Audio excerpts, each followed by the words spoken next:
대한민국 중심 채널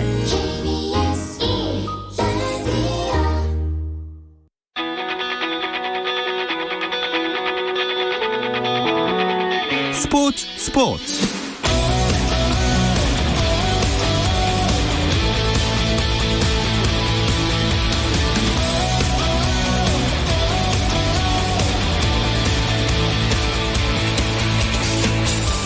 스포츠가 있는 저녁 어떠신가요? 아나운서 김종현입니다. 오늘 하루 스포츠계를 돌아보는 스포츠 타임라인으로 김종현의 스포츠 출발합니다.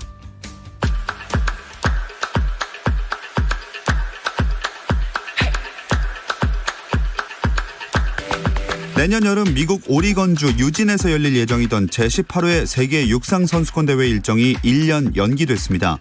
세계육상연맹은 코로나19로 도쿄올림픽이 1년 연기됨에 따라 당초 내년 8월에 예정했던 세계육상선수권 대회 일정을 1년 연기해 2022년 7월 15일부터 24일까지 치른다고 발표했습니다. 일부 유럽 선수들이 2022년 일정이 너무 빡빡하다고 불만을 토로했지만 세계연맹은 선수들의 건강에 문제가 될 정도는 아니라고 밝혔습니다. 남자 프로농구 LG의 현주엽 감독이 사령탑 자리에서 물러났습니다. 올 시즌을 끝으로 LG와의 3년 계약이 끝난 현주엽 감독은 팀과 재계약 협상 과정에서 구단의 사퇴 의사를 전달했고 팀이 이를 수용하기로 했다는 소식입니다. 프로배구 V리그 시상식에서 남자부 MVP는 기자단 투표 30표 중 18표를 얻은 우리카드의 나경복이 차지했고 여자부에선 현대건설의 양효진이 기자단 투표 30표 중 24표를 얻어 MVP로 선정됐습니다. 생애 단 한 번뿐인 신인왕의 영예는 여자부 흥국생명의 박현주, 남자부 삼성화재의 정성규에게 돌아갔습니다. 11월로 연기된 명인열전 마스터스에 임성재를 비롯해 한국 선수 4명이 출전합니다. 마스터스를 주관하는 오거스타 내셔널은 올해 마스터스에 출전하는 선수 96명을 확정해 발표했는데요.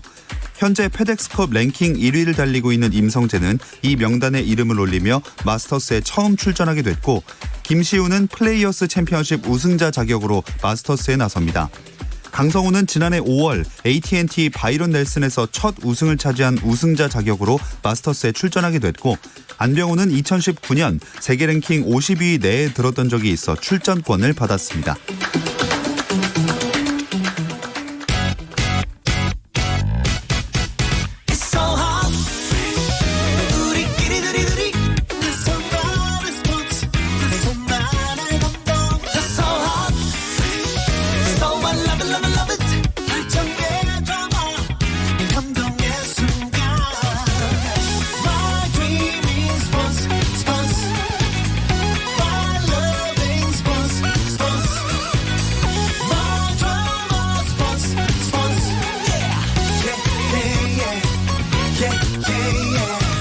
김종현의 스포츠.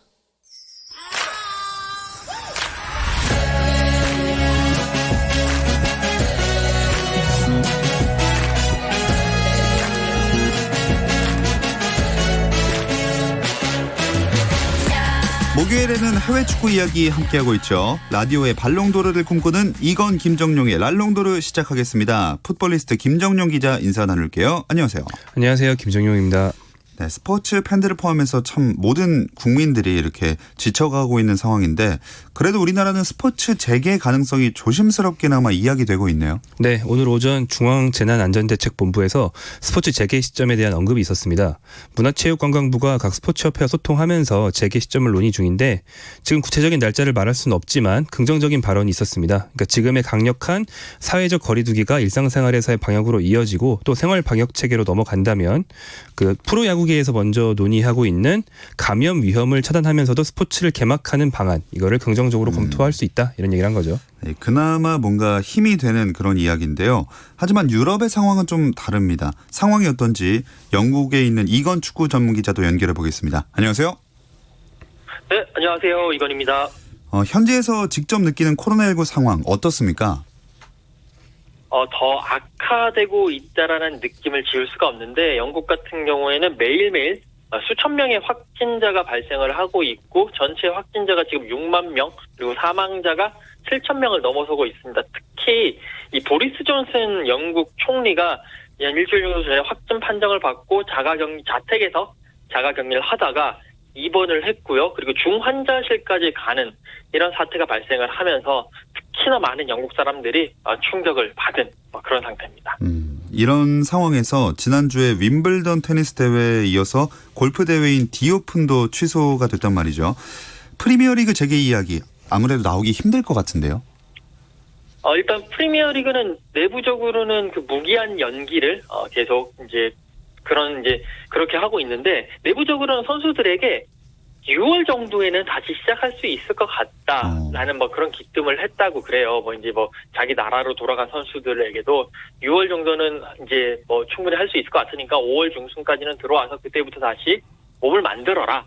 이런 식의 얘기를 했다고 하는데 모르겠습니다. 지금의 추세가 계속된다면 물론 이탈리아부터 시작해서 스페인이라든지 이런 나라에서 조금씩 완화되고 있는 그런 움직임 보이고 있지만 그래도 계속 이 추이가 계속 진행된다면 6월 재개 목표도 그렇게 쉽지는 않을 것 같아 보입니다. 자, 근데 크리스티안 자이퍼트 분데스리가 CEO가 독일은 5월 초에 경기를 재개하기 위한 계획을 마련하고 있다 이렇게 밝혔던데요. 네, 독일 축구계의 경우는 분데스리가 그리고 2분데스리가 즉 독일 1부와 2부 리그의 재개를 준비하고 있습니다. 그러니까 시즌이 취소될 경우에는 일부 구단들이 재정 위기를 겪으면 물론 2부 구단들은 심지어 파산할 위험이 높다고 공개적으로 얘기를 했고요. 그래서 독일 구단들은 차례로 훈련을 재개하면서 다시 경기를 치를 어떤 경기 내적인 준비를 하고 있습니다. 무관중으로라도 시즌을 마치겠다는 뜻인가요? 네, 그렇게 되는 거죠. 자이퍼트 CEO는 무관중 경기를 예고했는데요. 5월 초에 무관중으로 재개해서 6월 말에 시즌을 마치겠다는 얘기입니다. 그러니까 관중 수익과 경기장 상품 등의 부대 수익은 다 포기하더라도 중계권료 그리고 중계를 통해 노출되는 광고 수익이라도 이제 가져가겠다 이런 뜻이죠.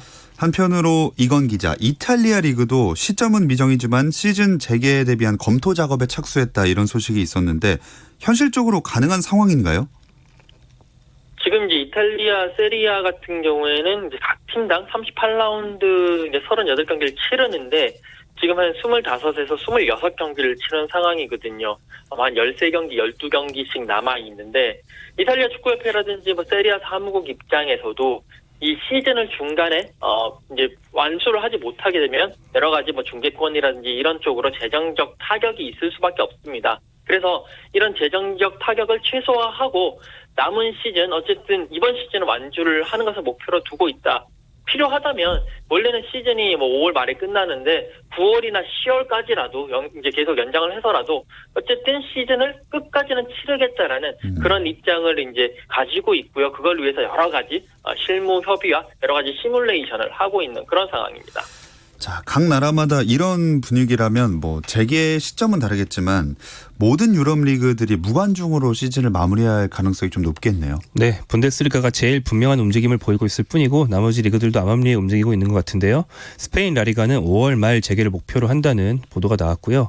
현재로서 현실적으로는 이번 시즌을 아예 없는 걸로 하거나 무관중으로라도 치르거나 둘 중에 조금이라도 수익이 나는 쪽은 당연히 무관중이기 때문에 각 리그들이 그쪽에 무게를 싣고 있는 것 같습니다. 아무리 이게 재개를 한다고 해도 재정적인 타격이 받는 건 얼마나 될까요? 네, 일단 그 도산 위기라는 얘기가 지금 계속 나오고 있고요. 실제로 잉글랜드의 본머스나 벌리 같은 팀이 도산 위기에 있다고. 그러니까 이번 시즌이 어떤 무관중 경기도 없이 완전 중단될 경우에는 당장 도산할 수도 있다. 이런 구체적인 보도가 나왔고요. 그 독일 같은 경우에 독일 분데스리가 팀들이 제일 재정적으로 탄탄하고 보수적으로 운영하는 곳이거든요. 네. 그런데 독일 팀들이 도산할 수 있다는 말이 나왔다. 이건 다시 말하면 평소에 더 공격적으로 경영해온 잉글랜드 그리고 애초에 하브리그 인기가 좀 없어서 재정적으로 좀 불안한 이탈리아나 스페인의 하브리그 팀들 이 팀들은 더 큰 위기에 처했다는 말이 되는 거죠. 그래서 이건 기자, 선수들 사이에 선행도 이어지고 있고 연봉 자진 삭감 얘기도 많이 나오고 있어요. 네, 먼저 잉글랜드 프리미어 리그는 선수단 급여 이 삭감 문제를 가지고 계속 논쟁을 펼치고 있는데요. 프리미어 리그가 회의를 열어가지고 20개 팀 대표자들이 선수단 급여 30% 삭감을 만장일치로 결의했습니다. 물론 아직까지도 거의 실행에 대해서는 이야기가 나오고 있지만 그런 움직임도 있고요. 프리미어 리그에 있는 돈을 많이 받는 스타급 선수들은 한 400만 파운드를 지금 모아서 한 60억 원 정도 되는데 이 성금으로 국가보건기구의 NHS에 성금으로 내놓겠다. 라고 발표를 했고요. 바르셀로나 선수단은 급여의 70%를 삭감을 했고 유벤투스, 레알 마드리드 이런 팀에 있는 스타 선수들도 지금 구단 재정이 어려워졌으니까 우리 연봉 좀 깎아서 구단 재정에 좀 도움이 됐으면 좋겠다라고 이야기를 하면서 그런 연봉 자진 삭감 운동도 나오고 있습니다. 이런 와중에 참 이분은 그 캐릭터가 극명하게 드러납니다. 토트넘의 무리뉴 감독은 사회적 거리두기 어겨가지고 사과했잖아요. 네, 그 7일, 그러니까 그저께였는데 런던 외곽에 보면 이제 바넷이라는 지역에 한 공원이 있습니다. 여기에 무리뉴 감독이 은돔벨레, 세세뇽, 산체스, 오리에 같은 이제 선수들을 불러가지고 야, 너 내 밑에서 훈련을 해. 이렇게 하면서 훈련을 직접 주관을 하고 막 열심히 뛰게 하는 모습이 이제 이쪽 현지 언론에 포착이 됐습니다. 그러면서 이 런던 같은 경우에는 지금 영국 전체가 사회적 거리두기를 하고 있는데 이게 어떻게 된 일이냐 그러면서 정부부터 각 팬들까지 엄청난 비난이 쏟아졌고요. 결국 무리뉴 감독은 그 이후 그 다음날 8일에 내가 사회적 거리두기를 어겼다. 정부의 지침을 따르지 않았다. 라면서 미안하다 하면서 사과하는 일이 발생을 했습니다. 네. 보충 수업 개념으로 했던 것 같긴 한데 어쨌든 사과를 이렇게 하면서 마무리가 됐습니다. 네, 코로나19가 전 세계 축구 선수들의 몸값에도 영향을 미칠 것이다. 이런 예상도 나왔다면서요. 네, 모든 구단들이 다 같이 허리띠를 졸라맬 수밖에 없기 때문에 수요 공급의 원리에 따라서 수요 측이 가격 경쟁을 하지 않으니까 이적료가 떨어진다. 이런 거죠. 예를 들어서 은바페의 가치가 기존에 2,650억 원 정도로 네. 가늠이 됐었는데 이게 2,390억 원으로 떨어질 것이다. 또 네이마르는 2,120억 원 정도였는데 많이 떨어집니다. 1,700억 원 정도로 떨어질 것이다. 이런 전망이 있습니다. 물론 다 전망이긴 합니다만 예. 나름대로 이제 이런 전망에서 제일 신빙성이 있다고 평가받는 독일의 한 업체에서 내놓은 전망이고요. 이걸 다 더해보면 전 세계에 걸쳐서 무려 12조 원 정도의 이적료 거품이 빠질 수 있다고 하는데 다만 야구나 농구가 더 익숙하신 청취자들께서는 혼동하실 수 있는 게 이게 연봉이 줄어든다는 게 아니고요. 그 선수를 가지고 거래할 때 구단 사이에 주고받는 이적료가 줄어든다는 얘기니까 그렇다고 해서 선수 연봉이 당장 깎인다 이런 얘기는 아니죠. 우리에게는 제일 관심이 가는 건 역시 손흥민 선수의 몸값일 텐데 얼마 정도 빠지는 겁니까? 네, 이 매체가 손흥민 선수의 추정 이적료를 작년 12월에 1,000억 원 정도로 평가했었어요. 근데 지금은 860억 정도로 그러니까 20%나 줄었습니다. 다만 그렇다고 해서 이적이 수월해졌다는 뜻은 아닌데요. 왜냐하면 토트넘이 몸값을 작게 잡았다는 뜻이 아니고 손흥민을 사려고 하는 팀들이 돈을 안 쓰려고 든다. 이런 의미니까 그렇다고 이적이 수월해진 건 아니죠. 이런 게 집값이랑 비슷한 거죠. 실제로 팔리기 전까지는 믿을 수 없는 그때그때 달라지는 그런 수치이기 때문에 너무 걱정하시거나 그러진 않으셔도 될 것 같습니다. 그리고 이건 기자, 토트넘이 공식적으로 손흥민 선수 입대를 발표했는데 현지에서도 이 소식에 많은 관심을 보였다고 들었습니다. 네, 아주 정말 큰 관심이었는데요. 어제 4월 8일자 신문을 보면 대부분의 매체들이 선수의 얼굴을 그 군인에게 합성을 한 그런 사진을 올리면서 손흥민 선수가 4월 20일에 해병대에 입소를 하게 되고 파생방 훈련이라든지 그리고 행군이라든지 그다음에 실전 사격 훈련이나 이런 걸 받게 된다라고 하면서 상당히 관심 있게 이 소식을 다뤘습니다. 잉글랜드 현지에서는 영국에서는 이 프로 선수가 한창 전성기에 갑자기 기초군사 훈련을 받으러 간다라는 것 자체가 정말 신기한 개념이기 때문에 거기에 여러 가지 관심들이 더해지면서 여러 가지 패러디 사진들과 함께 많은 이야기거리들이 또 나오고 있습니다. 그런 게 있더라고요. 이쪽에서는 부대 차렷할 때 어텐션이라고 하잖아요. 네네. 영어로. 그래서 거기다가 손흥민 선수 이름을 협성해서 어텐손 이런 헤드라인의 기사가 있더라고요. 이 사진도 같이 나와 있는데 아마 인터넷에서 찾아보시면 굉장히 한번 웃고 지나가실 수 있을 것 같습니다. 자, 이제 코로나19 시국에 랄롱도르가 야심차게 내놓은 코너죠. 랄롱도르 아카이브로 넘어가 볼 텐데요. 이 이야기는 잠시 쉬었다 와서 나눠보겠습니다. Messi, Messi, Messi, Messi, Messi, Messi, immens Messi, encara Messi, encara Messi, encara Messi, encara Messi, encara Messi, encara Messi, encara Messi, encara Messi, encara Messi, encara Messi, encara Messi, encara Messi, gol, gol, gol, gol, gol, gol, gol, gol, gol, gol, gol, gol, gol, gol, gol, gol, gol, gol. 현장의 소리, 레전드들의 이야기. 스포츠에서 모두 다 만나보세요. 김정현의 스포츠. 해외 축구 이야기를 나누는 라디오의 발롱도르, 이건 김정용의 랄롱도르 함께하고 계시고요. 한국 축구사에 저장된 유럽 축구 이야기들을 꺼내보는 랄롱도르 아카이브 이어가 보겠습니다. 오늘 준비한 얘기는 줄 세우기입니다. 네, 누가 더 잘하느냐 이런 단순한 세계 최고의 선수를 꼽는 순위 매기기인데요. 후보들을 김정용 기자가 좀 축약을 해봤죠. 네, 일단 대표적으로 나오는 선수들에다가 몇 명 더해서 6명을 만들어봤습니다. 예. 펠레, 요한 크루이프, 디에고 마라도나, 프렌치 베켄바워, 리오넬 메시, 크리스티아노 호날두 이렇게 6명입니다. 축구에 조금이라도 관심 있으신 분들은 이름은 다 들어보셨겠지만 일단 한 명 한 명이 얼마나 대단한 선수였는지 짚어는 봐야 될 것 같아요. 펠레부터 가보면 펠레는 워낙 다른 이야기들도 많아서 할 게 많은 것 같아요. 네, 조금 얘기를 해야 될 것 같은데 일단 펠레는 두 가지 측면에서 축구사 최고의 선수로 얘기를 할 수 있는데요. 네. 첫 번째는 월드컵입니다. 축구계 최고대인 월드컵에서 3회 우승한 선수는 그 긴 역사를 통틀어서 펠레 한 명뿐이고요. 펠레는 그중에서 부상으로 일찍 빠진 한 번 빼고 나머지 2번은 자기가 이끌었습니다. 네. 두 번째는 실력 면에서 역대 최고라는 건데 그 축구 게임 능력치로 치면 뭐 드리블 능력, 슛 능력, 양발 사용 능력이 있잖아요. 예. 그 모든 능력이 다 99다. 이런 선수는 펠레밖에 없다. 이런 얘기를 하고요. 심지어 펠레 선수가 동료 골키퍼의 부상으로 잠깐 장갑을 낀 적이 있는데 그래요? 그날은 골키퍼도 잘했다라는 이야기까지 있습니다. 만능이 있네요. 또 펠레 스코어 3대2가 제일 재밌는 스코어다. 펠레가 말한 그런 이야기도 있고 펠레 저주도 있습니다. 이건 기자, 펠레 저주는 이건 기자가 좀 설명해 주시죠. 우선 펠레 저주라는 것 자체가 많은 분들이 아시겠지만 펠레가 어떤 대회라든지 어떤 경기에 대한 결과를 예측을 하면 그게 반대로 이루어진다는 거거든요. 이제 첫 시작이 1974년 소독 월드컵입니다. 그때 아르헨티나가 결승에 진출할 거라고 예상을 했는데 펠레가 근데 아르헨티나는 8강에서 탈락을 했습니다. 이제 그 이후에 매 월드컵 대회마다 펠레가 우승 후보를 예상을 하면서 그런데 이제 다 이제 틀리면서 좀 더 유명해지게 됐고 특히 이제 이 펠레의 저주가 많은 사람들에게 알려진 게 1994년 미국 월드컵 때였거든요. 그때 콜롬비아가 우승할 것이다라고 얘기를 했는데 콜롬비아는 조별리그에서 탈락을 했고 안타까운 일이지만 수비수 에스코바르 선수가 또 피살되는 사건까지 나왔고요. 그러고 난 다음에 이제 계속 틀리기 시작했는데 또 재밌는 게 2002년도에 황선홍 선수가 잘했는데 펠레가 이제 황선홍 선수를 보고 이번 월드컵이 끝나면 몸값이 천정부지로 오를 것이다라고 했는데 황선홍 선수는 2002년까지 딱 선수 생활을 하고 현역 은퇴를 했다라는 거. 그게 또 재밌는 게 있고 2012년 런던 올림픽 때 3, 4위전에서 펠레가 일본이 한국을 이길 것이다라고 얘기를 했거든요. 네. 그게 이제 펠레의 저주가 되면서 한국이 일본을 이기면서 한국이 동메달을 딴 우리 축구 입장에서는 상당히 또 기분 좋았던 그런 일도 있었습니다. 이 펠레의 저주가 참 유구한 역사를 자랑하는 70몇 년도부터 생겼군요. 다음으로 마라도나와 크루이프도 이건 기자가 짚어주실까요?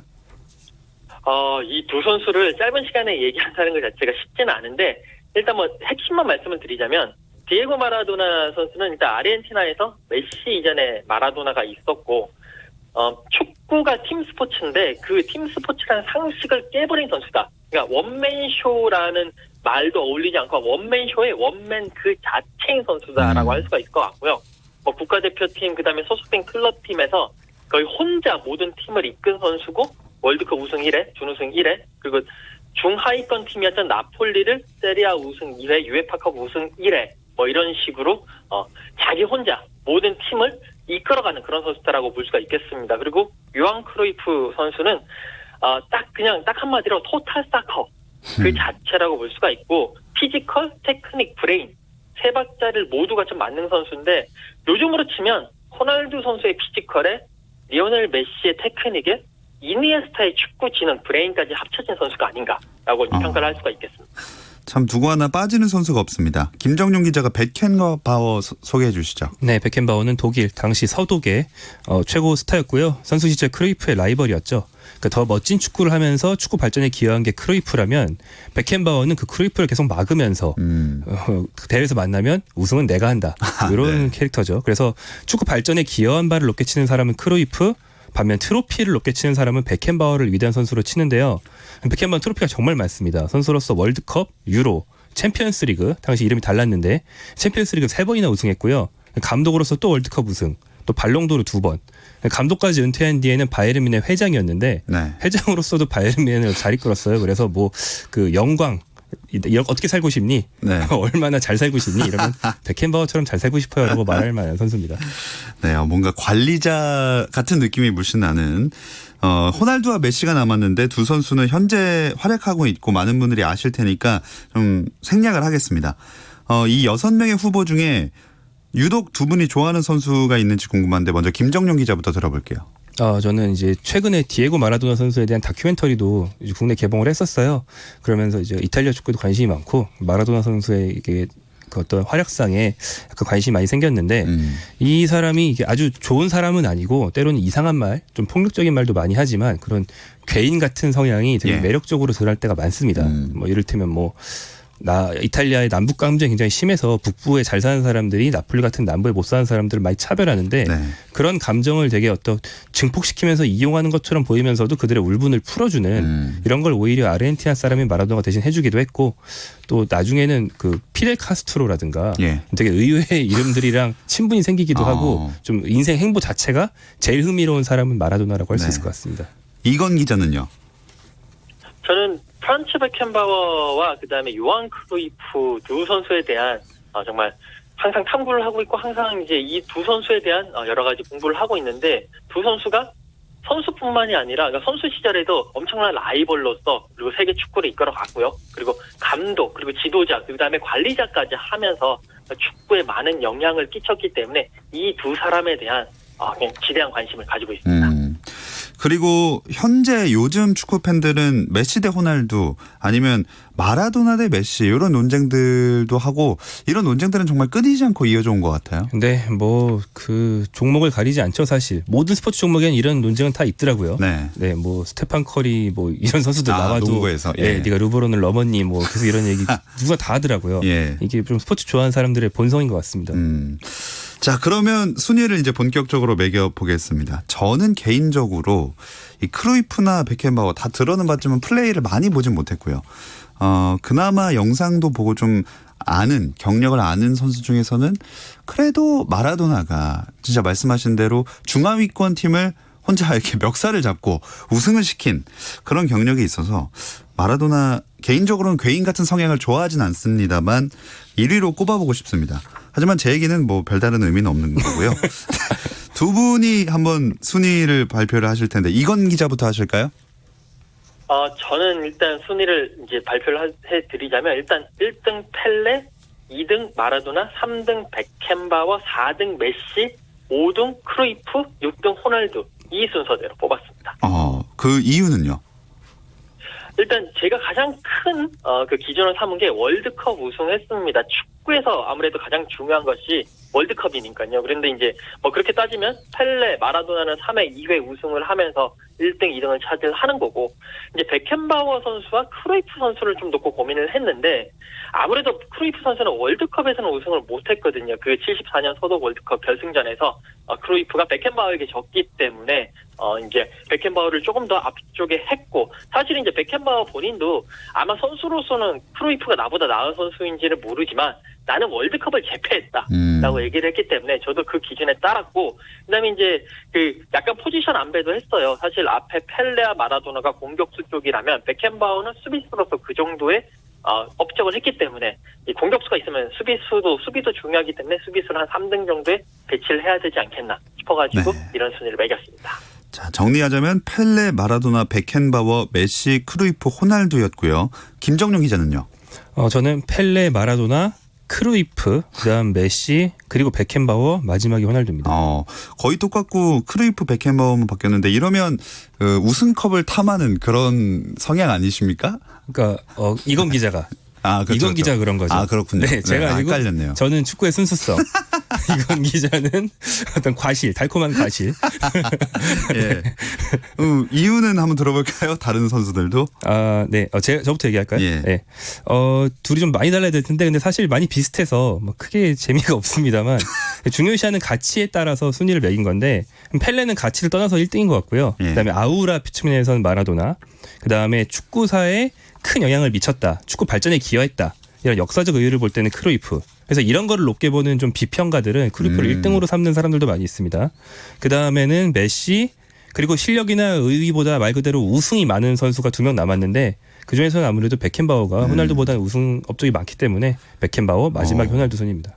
자, 보면은 펠레, 마라도나, 크루이프, 메시, 베켄바워, 호날두. 펠레를 두 분 다 1위로 꼽아주셨어요. 펠레는 그러면 왜 이렇게 단독으로 두 분 다 1위로 꼽혔을까요? 좀 전에 아까도 얘기했던 것처럼 순수한 실력으로 볼 때 펠레를 이길 수 있는 사람은 없다. 이런 얘기들을 많이 하고 저는 사실 월드컵 주요 경기들과 약간의 하이라이트로 접했지만 이 두 선수 그리고 지금 약간 나이가 들어서 메시까지 다 동시대에 보고 있는 사람들이 있어요. 예를 들면 브라질의 80년대 레전드 미드필더인 지쿠 같은 분이 예. 다 봤는데 네네. 펠레다. 아. 이렇게 얘기들을 많이 합니다. 하긴 그 시절엔 또 이게 수비를 거칠게 하는 것에 대해서 더 관대했는데도 뭐 이런 기록들을 세웠으니까 그렇다 이런 이야기를 저도 많이 들었는데 이건 기자도 동의하십니까? 네, 물론 거기에 동의하고 여기다 한 가지 첨언을 하자면 결국 펠레라는 선수는 이 축구를 전 세계적인 글로벌 스포츠로 끌어올리는데 이제 상당한 기여를 한 선수입니다. 결국 축구는 축구 황제 펠레 이전과 이후로 나눌 수 있는데 펠레 이후에는 모든 사람들이 축구를 알고 월드컵을 알게 됐기 때문에 이 펠레가 가지는 축구 역사적인 그런 의미는 정말 대단하다라고밖에 평가할 수 없겠네요. 자, 그리고 1위는 펠레 영광스럽습니다. 하지만 논란의 그 이름 호날두가 두 분 다 꼴찌인데 왜 호날두는 맨 마지막인가요? 그게 마지막이 아니고 축구 역사상 6위이기 때문에 엄청 높은 거긴 합니다만. 하긴 그렇죠. 예. 네, 근데 이제 제가 뭐 이건 기자처럼 유럽 현장에 있지는 않지만 그래도 메시나 호날두의 경기는 직접 볼 기회가 몇 번 있었는데요. 그 호날두 선수는 좀 축구를 마법처럼 잘해서 감탄을 주는 게 아니고 좀 이렇게 운동선수 느낌이라고 해야 될까요? 전력 질주할 때는 육성수 선수 같고 중거리 슛 쏠 때는 뭐 투수나 외야수 같고 좀 이렇게 신체 능력만 아주 높은 경지에 다달랐고 승리에 대한 갈망이 크다는 느낌이지 메시처럼 막 경기를 좌지우지하는 마법 같은 느낌은 잘 못 주는 선수라고 생각이 됩니다. 이건 기자도 20초 내로 정리해서 말씀해 주시죠. 네, 다른 선수들은 자신이 중심이 되는 브랜드가 있어요. 펠레는 축구 황제, 마라도나 축구의 신, 크루이프 토탈 사커, 뭐 베켄바우 리베로, 뭐 메시는 티키타카라는 이런 게 있는데 호날두 선수는 그런 브랜드가 없습니다. 그냥 자기 그 상업적 브랜드밖에 없기 때문에 결국 6위로 뽑았습니다. 팬티라든가. 예, 속옷 판매 사업을 열심히 하고 있죠. 자, 뭐 저희가 셋이 의견을 이렇게 주고받아 봤지만 주관적인 의견이고요. 다른 의견도 물론 존중받아야 한다는 점 꼭 말씀드리면서 이건 기자와는 여기서 인사 나누겠습니다. 고맙습니다. 네, 감사합니다. 네, 그리고 김정용 기자와도 다음 주에 또 다른 주제로 만나겠습니다. 고맙습니다. 고맙습니다. 내일도 저녁 8시 30분에 함께해 주세요. 김종현의 스포츠.